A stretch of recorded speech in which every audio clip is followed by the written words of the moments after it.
Assalamualaikum warahmatullahi wabarakatuh. Hari ini kita akan membahas mengenai data flow diagram. Jadi ini lanjutan dari tahapan yang kemarin ya, ada scope, kemudian problem analisis dan lain sebagainya sampai ke programming. Nah, ini kita membuat untuk desain dari aliran datanya menggunakan data flow diagram. Untuk capaian pembelajaran lulusan CPL, di sini deskripsinya adalah mendesain model proses bisnis suatu perusahaan dan indikatornya mahasiswa mampu menganalisis proses bisnis perusahaan dan kemudian mahasiswa mampu merancang data flow diagram. Untuk definisi DFD sendiri, DFD yaitu suatu gambaran grafis dari suatu sistem yang menggunakan bentuk-bentuk simbol untuk menggambarkan bagaimana data mengalir melalui suatu proses yang berkaitan. McLeod 2001. Jadi teman-teman kalau misalnya mungkin nanti ya dalam perjalanannya ketika membuat DFD itu masih ada yang bingung, nah ini teman-teman bisa cari referensi yang dari McLeod. Jadi ini dia lengkap banget ya kalau mengenai DFD, IRD itu saya juga acuannya dari McLeod. Jadi silahkan kalau misalnya mau cari referensi. Nah, di sini untuk DFD itu pasti ada input dan outputnya. Jadi kalau misalnya ini tuh input adalah aliran data yang masuk dan output adalah aliran data yang keluar. Jadi yang sudah diproses. Kemudian diagram untuk menggambarkan aliran data, ini untuk ini. Definisi lainnya, diagram untuk menggambarkan aliran data dalam sistem sumber dan tujuan data.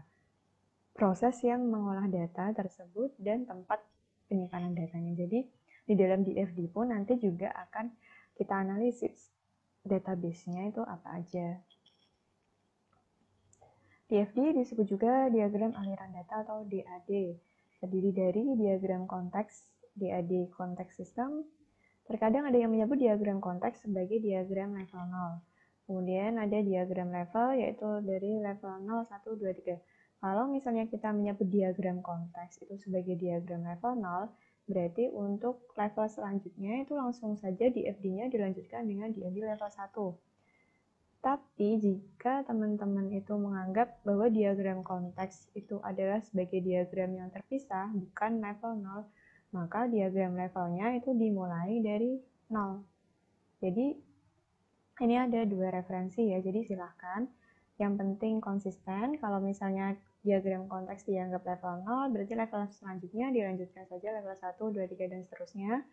Namun kalau diagram konteksnya ini adalah diagram yang terpisah, bukan level 0, maka diagram levelnya dimulai dari 0. Kemudian disertai kamus aliran data yang mendeskripsikan data yang mengalir dalam aliran data. Isi kamus aliran data, ada nama aliran datanya, ada alias jika ada keterangan dari mana datanya, terus menuju kemana, kemudian struktur datanya, komentar ada enggak. Jadi ini adalah isi kamus aliran datanya. Fungsi DFD menggambarkan sistem sebagai tujuan sebagai suatu jaringan proses fungsional yang dihubungkan satu sama lain dengan alur data, baik secara manual maupun komputerisasi. DFD adalah alat pembuatan model yang memberikan penekanan hanya pada fungsi sistem. Jadi ini lebih ke proses bisnisnya ya kalau DFD itu. Aliran datanya itu bagaimana, prosesnya terdiri dari apa saja. Kemudian berorientasi pada alur data dengan konsep dekomposisi dapat digunakan untuk penggambaran analisa maupun rancangan sistem yang mudah dikomunikasikan oleh profesional sistem kepada pemakai maupun pembuat program. Nah ini kenapa dia namanya desain sistemnya, karena memang di DFD ini dia merupakan gambaran rancangan sistemnya dan ini akan mudah dikomunikasikan karena bentuknya diagram. Tujuan DFD memberikan indikasi mengenai bagaimana data ditransformasi pada saat data bergerak melalui sistem. Jadi tadi ya yang aliran datanya dari mana ke mana, kemudian menggambarkan fungsi-fungsi dan subfungsi yang mentransformasi aliran data. Ini transformasi itu nanti akan ada proses-prosesnya.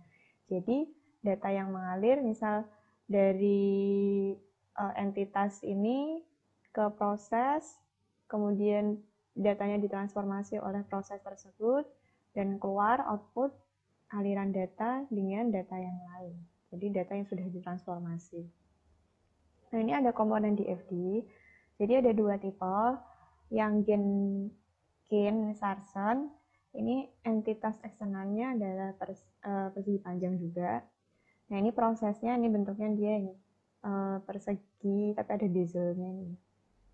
Kemudian ada garis di sini namanya proses. Ini aliran datanya pakai panah biasa untuk data store. Ini untuk database-nya. Nah, ini seperti ini bentuknya. Kalau misalnya yang Jordan DeMarco, ini juga persegi panjang, tapi lebih panjang untuk eksternal. Di sini keterangannya, entitas eksternal dapat berupa orang atau unit terkait yang berinteraksi dengan sistem, tetapi di luar sistem. Ini seringnya orang sih ya, kayak supplier, customer, nah ini. Itu contoh dari entitas.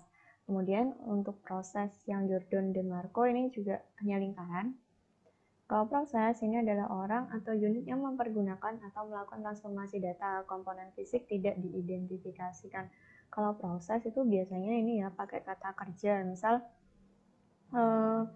dari entitasnya itu mahasiswa. Nah, prosesnya itu adalah mendaftar universitas gitu ya. Nah, ini biasanya untuk prosesnya. Jadi untuk sistem informasi pendaftaran mahasiswa baru, misalnya ada mahasiswa, entitasnya, prosesnya adalah pendaftaran mahasiswa, kayak gitu. Jadi menunya biasanya banyak ya, itu adalah salah satu proses contohnya. Kemudian aliran data dengan arah khusus dari sumber ke tujuannya sama ya untuk aliran datanya. Kemudian penyimpanan data atau tempat data dilihat oleh proses. Nah, ini adalah database-nya lah istilahnya. Nah, database yang digunakan. Nah, ini untuk Jordan DeMarco bentuknya beda ya, cuma garis 2 ini. Nah, ini nanti ada namanya, database-nya namanya apa. Nah, di sini komponen DFD untuk entitas luar atau external entity atau terminator. Entitas di luar sistem yang berkomunikasi atau berhubungan langsung dengan sistem. Bisa berupa orang, sekelompok orang, organisasi, departemen, atau sistem lain yang berada di luar sistem yang dibuat. Jenis terminator atau entitas, di sini ada contoh bagian penjualan, arah panahnya, ini sumbernya ya, dari bagian penjualan, terus ke tujuan, nah ini tujuannya berarti masuk. Kemudian ini juga bisa sumber dan tujuan, jadi misal data yang masuk bagian penjualan ini misalnya adalah data penjualan yang masuk, yang keluar ini ya. Jadi dia bisa jadi sumber dan tujuan. Misal ini untuk bagian penjualan, data penjualan kan yang keluar masuk ke sistem, nanti diproses. Nah, sistem mau ngeprosesnya gimana? Misal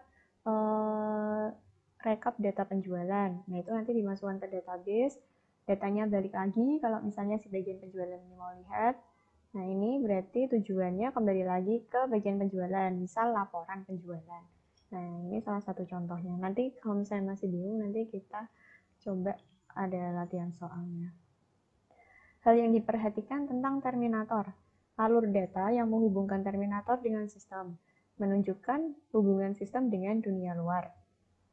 Pengembang tidak dapat mengubah isi atau cara kerja prosedur yang berkaitan dengan terminator. Jadi nggak bisa ya mengubah cara kerja prosedurnya ini. Kemudian hubungan yang ada antar terminator tidak digambarkan dalam DFD. Jadi misalnya antar external entity atau entity-nya itu misal antar departemen ya. Misal kalau entitasnya itu kita gambarkan sebagai departemen. Tadi kan yang bagian penjualan. Nah, nanti ada lagi untuk entitas yang lain adalah bagian finansial misal. Nah, itu dalam DFD itu tidak boleh ada gambaran hubungan. Jadi antar entitas atau antar terminator ini tidak boleh ada panah. Antar langsung ya, jadi nggak boleh ada panah langsung. Jadi harus melalui proses. Menggambarkan transformasi. Nah, ini untuk proses.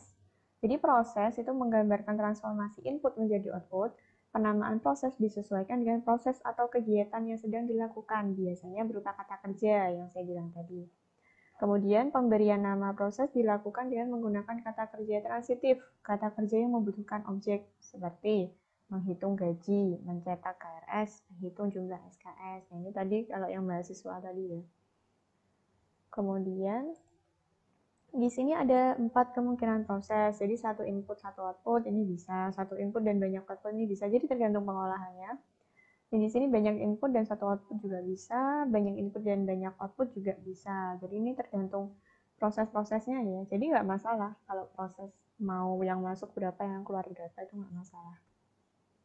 Proses harus memiliki input dan output. Proses dapat dihubungkan dengan komponen terminator, data store, atau proses melalui alur data. Jadi kalau misalnya tadi antar entitas itu tidak boleh ada aliran datanya, atau nggak boleh berhubungan. Kalau ini proses ini boleh. Jadi antar proses bisa langsung dikasih anak panah, itu bisa. Jadi karena kadang satu data itu tuh tidak cukup pemrosesannya hanya satu proses saja. Jadi makanya dia bisa dialirkan ke proses lain untuk diolah kembali. Sistem atau bagian atau divisi departemen yang sedang dianalisis oleh profesional sistem digambarkan dengan komponen proses. Ini sama aja ya. Kayak tadi departemennya apa, misalnya bagian penjualan, terus prosesnya itu apa aja, dia ngapain aja sih sebagai bagian penjualan gitu. Aktivitasnya itu apa aja.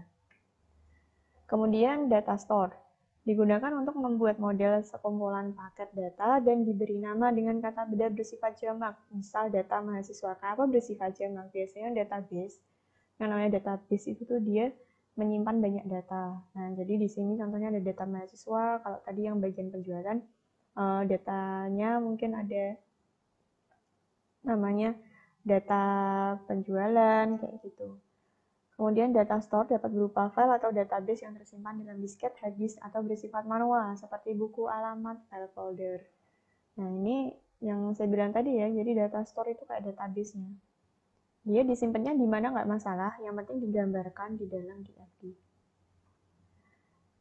Masih data store, jadi alur data dari proses menuju data store. Hal ini berarti data store berfungsi sebagai tujuan atau tempat penyimpanan dari suatu proses write. Alur data dari data store ke proses, hal ini berarti data store berfungsi sebagai sumber atau proses memerlukan data, proses read. Jadi kalau di data store atau di database itu harus ada data yang masuk atau keluar ya. Itu sama aja kayak si proses tadi. Kemudian alur data dari proses menuju data store dan sebaliknya berarti berfungsi sebagai sumber dan tujuan. Jadi tadi hampir sama kayak yang proses, jadi dia ada alur data yang masuk, ada alur data yang keluar. Misal data yang masuk adalah data penjualan, terus yang diambil atau yang keluar adalah data laporan penjualan. Jadi yang awalnya data yang masuk tuh misal satu-satu gitu ya, dia upload data penjualannya itu misal per minggu. Tapi ketika mau diambil datanya berupa laporan itu biasanya ada rentang waktunya. Misal data rentang waktu laporan penjualan dari bulan sekian sampai bulan sekian. Nah, itu berarti data yang keluar dari database. Penggambaran create, read, dan update data pada data store. Nah, ini contohnya write. Write itu berarti masih membuat ya, membuat datanya, berarti dimasukin datanya ke dalam database. Kalau proses read berarti proses mengambil data dari database atau data store. Kalau proses update berarti ada data yang masuk dan ada data yang keluar. Jadi data yang masuk misal kalian di profil ini ya yang apa namanya untuk website portal, ketika kalian mengupdate kemarin profil atau biodata itu kan misal ada yang mau diubah nomor HP misalkan kemarin yang harus diupdate, nomor HP diupdate, kemudian data yang muncul kembali ketika data yang kalian input itu udah benar, nah itu ini keluar kembali untuk ditampilkan. Jadi ini proses update. Komponen DFD untuk alur atau aliran data atau data flow digunakan untuk menerangkan perpindahan data atau paket data dari satu bagian ke bagian yang lain.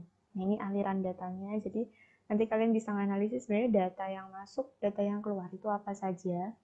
Dapat berupa kata, pesan, formulir, atau informasi. Alur data perlu diberi nama sesuai dengan data atau informasi yang dimaksud. Biasanya pemberian nama pada alur data dilakukan dengan menggunakan kata benda. Contohnya laporan penjualan. Dari tadi ya yang kita bahas, ini adalah laporan penjualan. Konsep aliran data, packet of data. Dua data atau lebih mengalir pada sumber dan tujuan yang sama dan memiliki hubungan, dijadikan satu. Nah ini bisa dijadikan satu kalau misalnya memang data, jadi jadiin satunya itu cuma panahnya ya. Nah, tapi kalian bisa ngasih kata-katanya itu di baris ini, baris ini, baris ini. Jadi cuma jadiin satu aja panahnya. Jadi biar nggak boros panah, tapi kita bisa ngomong semua datanya itu di sini, nulisin semua datanya di sini, di area anak panahnya. Kemudian diverging data flow, sumber sama, tujuan berbeda atau kompleks. Jadi ini misal dari proses 1, dia dialirkan ke dua entitas yang berbeda. Nah ini tergantung dari prosesnya tadi ya. Misal ini untuk pengolahan laporan penjualan, misal kalau yang ini.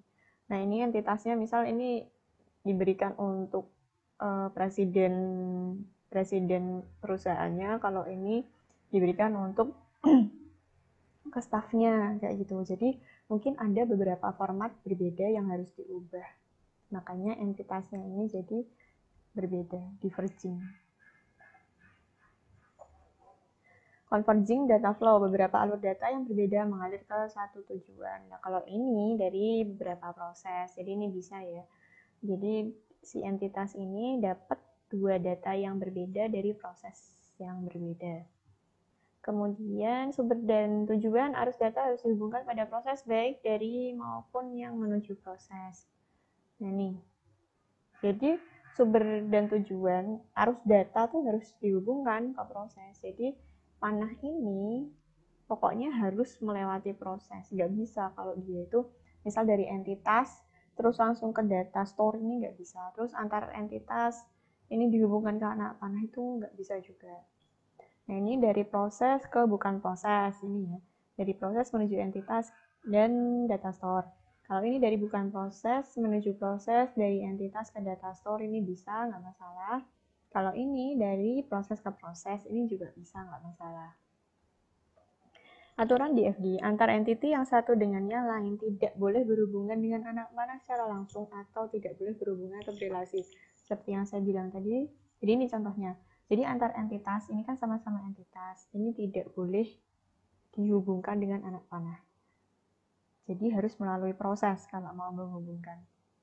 Kemudian entiti tidak boleh langsung berhubungan dengan penyimpanan data atau data store. Ini yang saya bilang tadi, jadi tidak boleh kita langsung menghubungkan. Kalau misalnya entitas ini langsung dikasih anak panah, terus menuju ke data store, itu juga tidak boleh. Harus melalui proses dulu. Satu alir data boleh merepresentasikan beberapa struktur data atau mengalirkan beberapa paket data. Ini kayak yang diverging tadi. Ini yang paket data ini. Jadi ini satu anak panah itu bisa datanya itu beberapa. Misalnya ini data mahasiswa, ini data dosen, data apa. Nah ini satu anak panahnya nggak masalah. Untuk alasan kerapian, menghindari aliran data yang bersilangan, entitas eksternal atau data store boleh digambar beberapa kali dengan tanda khusus, misalnya diberi nomor.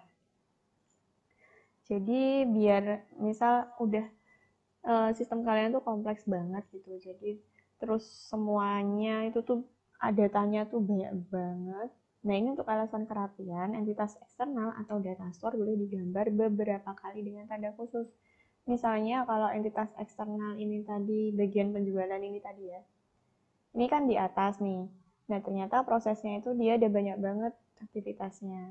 Terus kalau misalnya dia mau menghubungkan proses yang ke bawah, ini misal prosesnya ada 1, 2, 3, 4, 5, misalnya sampai 5 proses. Nah ini kan dia ada di sini kan entitasnya. Nah kalau misalnya dia harus berhubungan dengan proses yang di bawah dan susah, kan ini ketabrak database nih. Nah, ini kalian bisa menuliskan lagi entitas bagian penjualan tapi diberi tanda.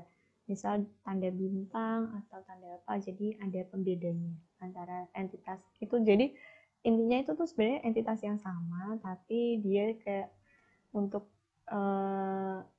alasan kerapian, nah ini dia jadi di double, ada dua.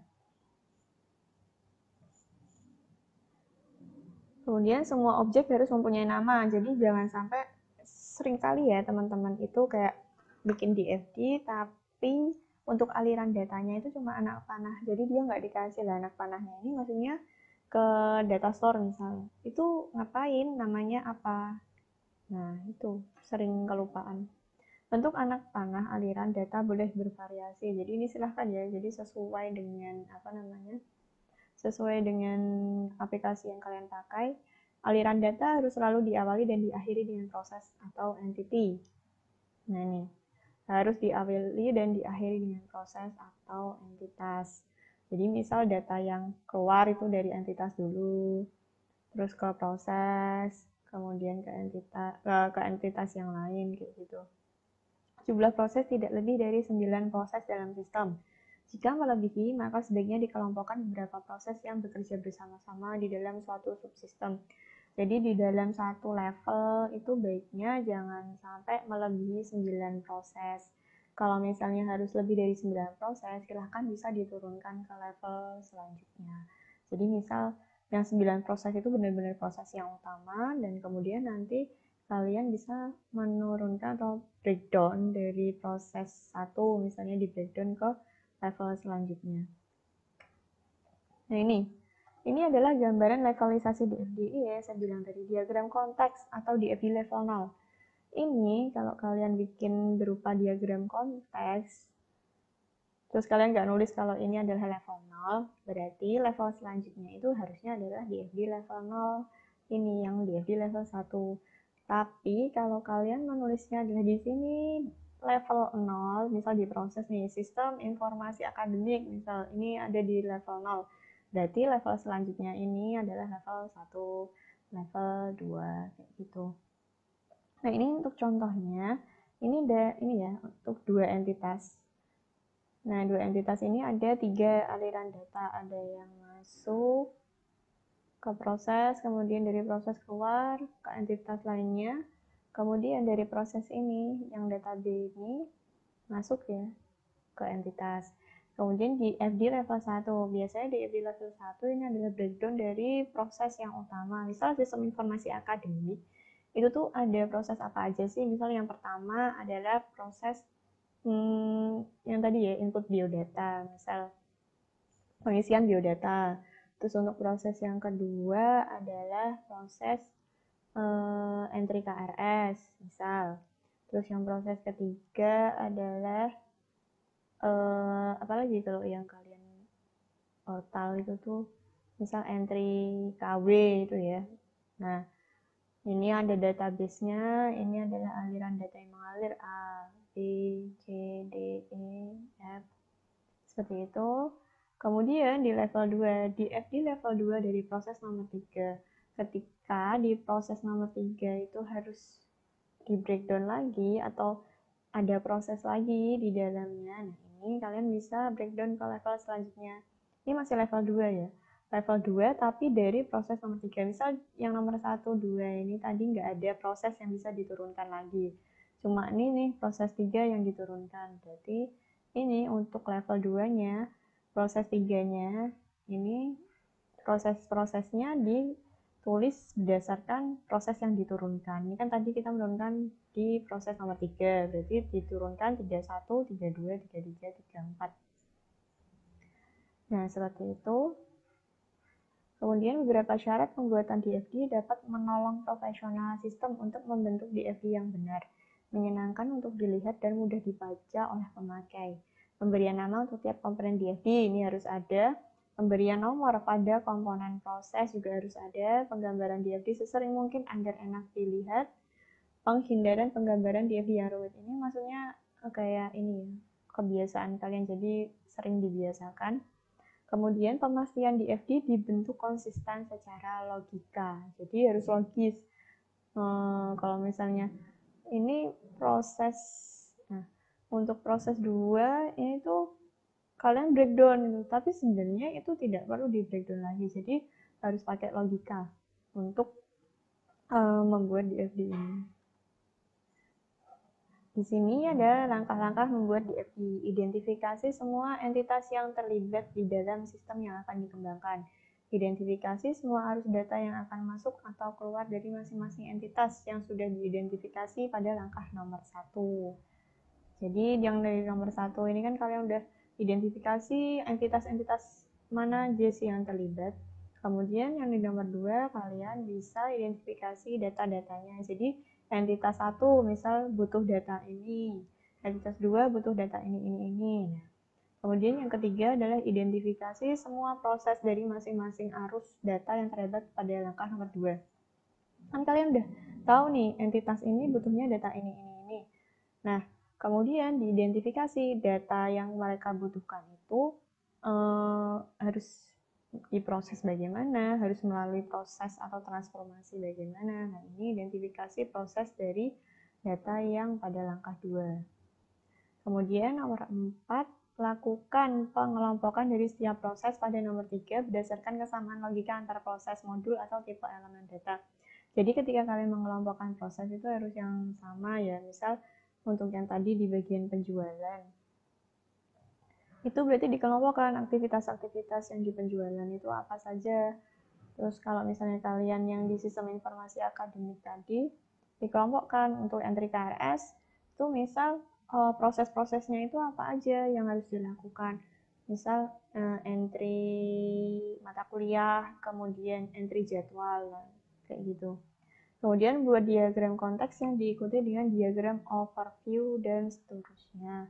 Ini diagram konteks tadi yang awal ya, yang benar-benar awalnya tadi sistem informasi apa yang mau dibahas. Kemudian dilanjutkan dengan diagram overview. Overview itu yang level-level tadi ada level 1. Ini overview level 1, level 2 dan seterusnya. Nah, ini contoh, kita lanjutkan ke video selanjutnya.